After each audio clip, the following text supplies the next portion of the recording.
At my promotion party, my dad suddenly said, "Your raise should go to your sister because she needs it more." My boss, Mark, laughed and replied, "That's funny because she's not getting a single cent." My parents started yelling after hearing that.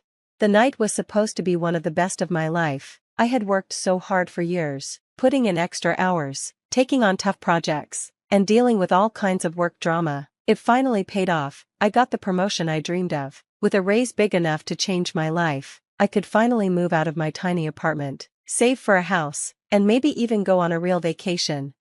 My boss, Mark, decided to throw a small party for me at a nice restaurant. It was just a dinner with a few coworkers and my family. I felt proud and wanted my parents to see what I'd achieved, to show them that all the sacrifices were worth it. But the moment my dad spoke, I knew I'd made a huge mistake. We were all sitting at the table, laughing and celebrating. Mark had just made a toast, praising me for working so hard. I was so happy. Then my dad said, "Well, of course, all that extra money is going to your sister. She needs it more than you do." The table went silent. I couldn't believe what I was hearing. I looked at him, hoping he was joking, but he was dead serious. I tried to laugh it off and said, "What?" But he just sighed like I was being unreasonable. "Your sister's struggling. She's got kids and bills. She needs that money. You don't." I was frozen in shock while my dad acted like what he said was completely normal. My mom was nodding along like this was just how things were supposed to be. My sister, Catherine, kept her eyes glued to the menu, avoiding me. Mark chuckled, shaking his head. "That's funny because she's not getting a dime." My dad looked confused. "Excuse me?" Mark turned to me and asked, "How much of a raise did you get?" 50%, I answered, my face burning. Mark nodded. "And every single penny of that is yours because you earned it." I don't know what your dad was thinking, but it's your money, and if Catherine needs more money, she can earn it, just like you did. My dad's face went red. "Family helps each other," he said angrily. Mark replied, "Sure, but you don't get to decide what help looks like." That's when my parents exploded. My mom snapped, "You don't get to talk to us like that. We're her parents. She wouldn't be where she is without us." Mark leaned back in his chair. "Really? Because from where I'm sitting, she got here in spite of you." My dad looked like he was going to throw his drink at Mark. Instead, he turned to me and hissed, "You're just going to sit there? After everything we've done for you? You're really going to keep that money while your sister is struggling?" Catherine stayed quiet, like she always did, playing the helpless victim while our parents fought her battles.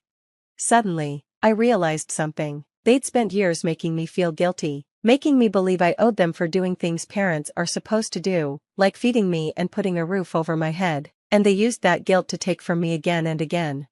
I looked at Catherine, and she finally met my eyes. She smirked, and just like that, something inside me snapped. I put my drink down, took a deep breath, and said, "No." The whole table went silent. My dad leaned forward, his face dark. "What did you just say?" I said, "No, I'm not giving her my raise. I earned it, and it's mine." Catherine's eyes went wide, and then she started fake crying. But I need it," she said, her voice shaky. "I can barely make rent. The kids." My dad cut her off and shouted at me, "You heartless little." Mark raised his hand. Watch it."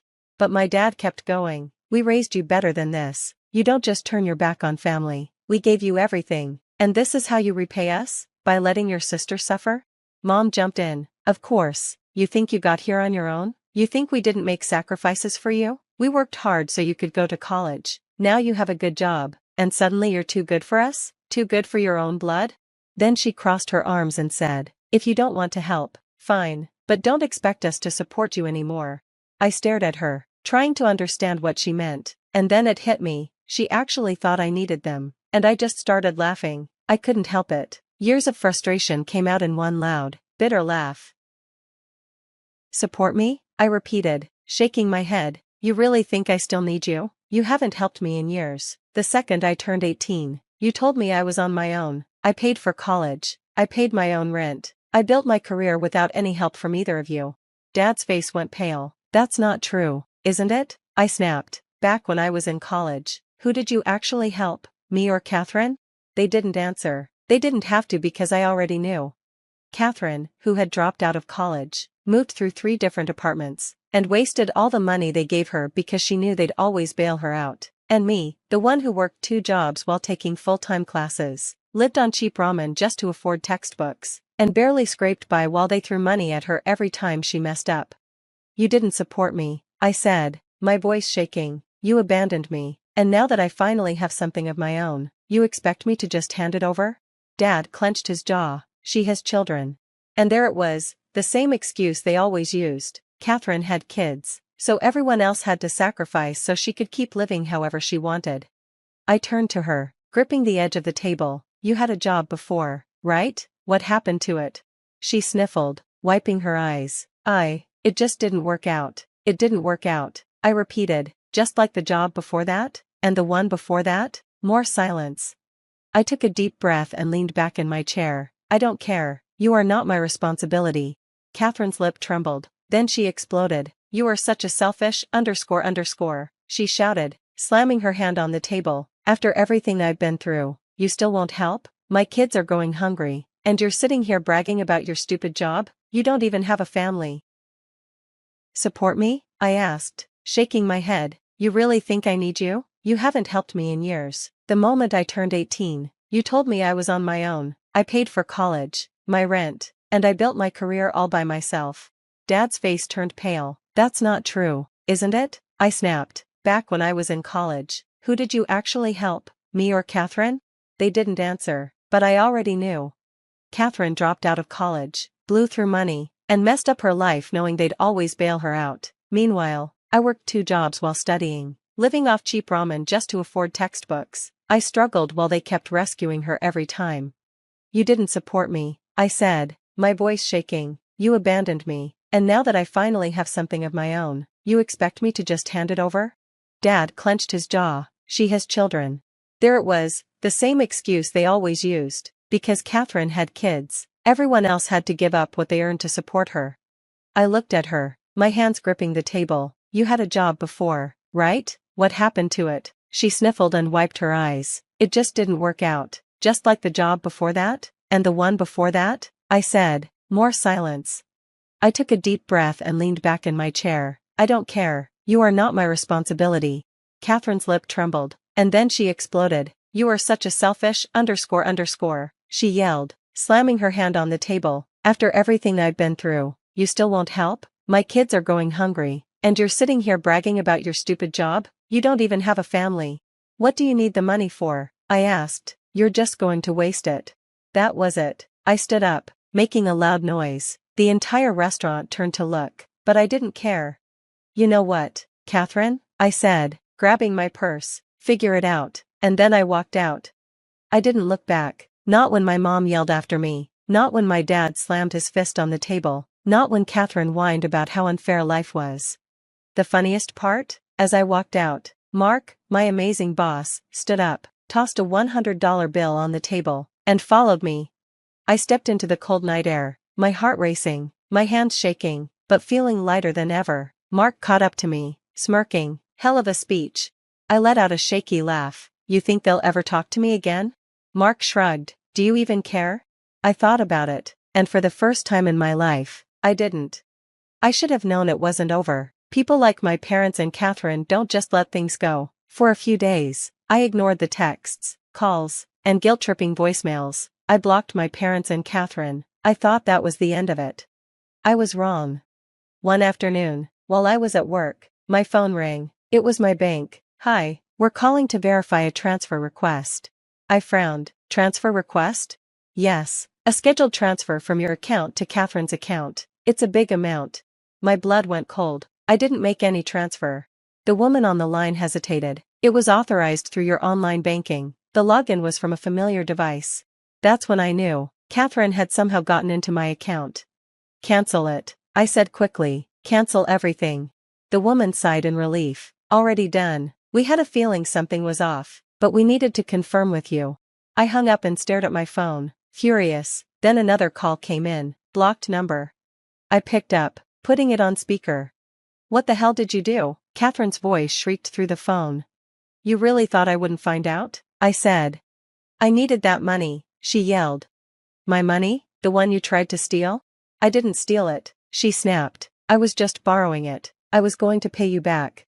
Really? I said. With what job? Silence. Then she started crying again. You don't understand. I have bills. The kids. I hung up, and then I called the police. I thought that would be the end. I pressed charges. It wasn't a huge amount, she only tried to schedule the transfer, not actually send it, but it was enough for the cops to take seriously. I expected the angry calls, fake apologies, and speeches about how it was all just a mistake, but what happened next shocked me. Because Catherine wasn't working alone. 2 days later, I got an email from my bank. A second attempt had been made. This time, it wasn't just a transfer request, it was a direct withdrawal attempt, in person, by my mother. She had gone into my bank, using whatever personal information she still had about me, and tried to empty my account. She told them I had authorized it, that I was sick and needed her to take care of things for me. But the bank flagged it because of Catherine's first attempt. They put extra security on my account. Mom had no idea and got caught red-handed.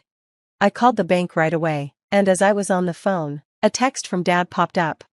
"Dad, you went too far. You should have just given Catherine the money. Now look what you did. You forced our hand. You forced our hand." That was the moment I knew they were never really my family. I forwarded everything to the cops. The police took it seriously. 2 attempts, one online, one in person. Catherine and my mom were both charged with fraud, attempted theft, and identity theft. When they were arrested, my dad lost it. He showed up at my apartment, banging on the door, screaming about how I was destroying the family, how I was sending my own mother to jail. I stood behind the locked door, my heart pounding. "You did this to yourself," I said, and then I called the cops again. Even after all that, my dad wouldn't let it go. Catherine got probation, my mom went to jail. But Dad blamed me, not them, me. He called me every name in the book, telling everyone how selfish and evil I was for letting my own family suffer. At first, I just ignored it, blocked him, blocked anyone who took his side. But then, something interesting happened. A month after my mom got out of jail, I got a message from someone I hadn't spoken to in years, an old family friend. "Hey, I heard about what happened. Just wanted to say I always knew they treated you badly. I'm glad you finally stood up for yourself." I was surprised, but before I could respond, they sent another message. "Family friend, by the way, do you know about the loan?" I was confused. What loan? Turns out, my parents were drowning in debt. All those years of giving Catherine money, bailing her out, and helping her live comfortably while I struggled, they weren't just spending their own money, they had taken out a huge $50,000 loan in my name. I felt sick. I dug through everything, credit reports, bank history, every bit of paperwork I could find, and there it was. The loan was under my social security number, with my name on it. The signatures were forged. They stole from me again, but this time, there was proof. I gathered everything, every fake signature, every false document, all the evidence of what they did. Then I called a lawyer. The lawsuit that ruined them. My parents thought I wouldn't dare go after them. They were wrong. With my lawyer's help, I filed fraud charges against both of them. I took them to court. When they saw me walk into that courtroom, prepared with documents, lawyers, and all the anger they had caused, they knew they had messed with the wrong person. The case was simple, the evidence was clear. They took out a loan in my name, forged my signature, and used my credit to pay for Catherine's lifestyle. The verdict? They lost. My mom? Back to jail. My dad? Bankrupt. Catherine? Stuck with the debt. That money they took for her? She was responsible for paying it back. She lost her car, her apartment, and ended up living with her loser boyfriend's family just to survive. And me? I got everything back. The last time I saw my dad, he was outside the courtroom, staring at me like I was the villain. "You destroyed this family," he said angrily. I just smiled. No, I finally stood up to the people who tried to destroy me, and then I walked away. I moved out of state, got a better job, bought a house, and cut them off completely. For the first time in my life, I was truly free.